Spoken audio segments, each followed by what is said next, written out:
thank you for stopping by. I'm going to read this story called Kissing Hand. Chester Raccoon stood at the edge of the forest and cried. I don't want to go to school, he told his mother. I want to stay home with you. I want to play with my friends and play with my toys and read my books and swing on my swing. Please, may I stay home with you? Mrs. Raccoon took Chester by the hand and nuzzled him on the ear. Sometimes we all have to do things we don't want to do, she told him gently, even if they seem strange and scary at first. But you will love school once you start. You'll make new friends and play with new toys.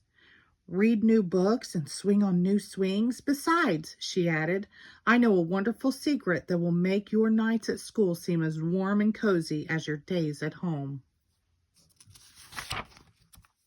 Chester wiped away his tears and looked interested. A secret? What kind of secret? A very old secret, said Mrs. Raccoon. I learned it from my mother, and she learned it from hers. It's called the kissing hand. The kissing hand? Asked Chester. What's that? I'll show you. Mrs. Raccoon took Chester's left hand and spread open his tiny fingers into a fan. Leaning forward, she kissed Chester right in the middle of his palm. Chester felt his mother's kiss rush from his hand, up his arm, and into his heart. Even his silky black mask tingled with a special warmth. Mrs. Raccoon smiled.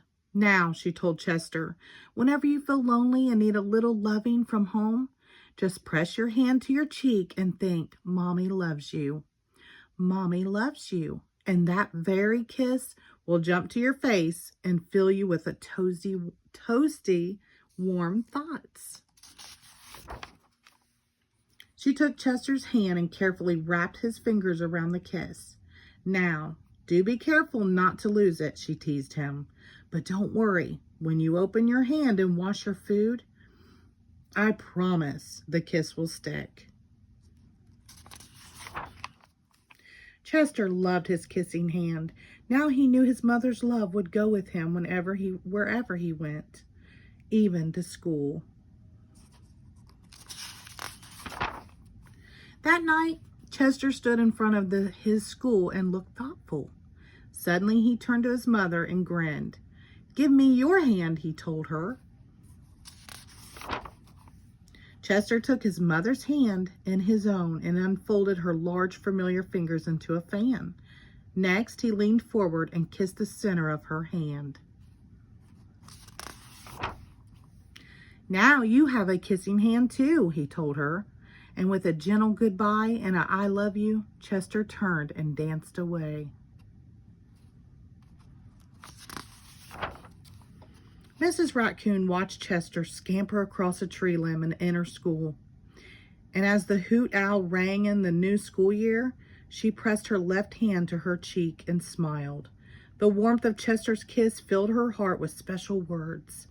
Chester loves you, it sang. Chester loves you. The end. Thank you.